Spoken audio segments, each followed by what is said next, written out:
his hand is going to be right here in the middle of in front of his jaw.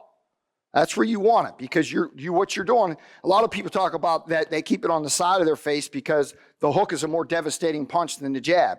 But the number one punch, because you're bladed, you're further away from the hook.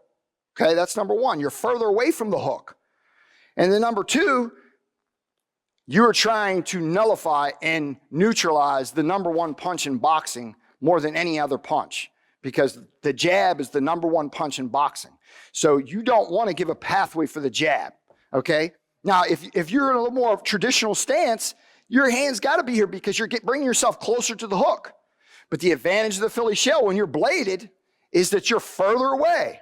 One of the biggest things with the Philly shell is that you are putting your head back further from where your hands are going to be when it hits the target. So my hand is hitting the target here in a Philly shell stance. When he's more in a traditional stance, he could be there, he could even be there, and he throws the jab, right? His head is still closer. Now when he's Philly shell and he's longer, he's further away. And everything, like I said, is one eye on the target, okay? So what he's doing is he's making a further distance from his hand at impact and where his head is with the Philly shell, because you are becoming a smaller target because you are cutting yourself in half.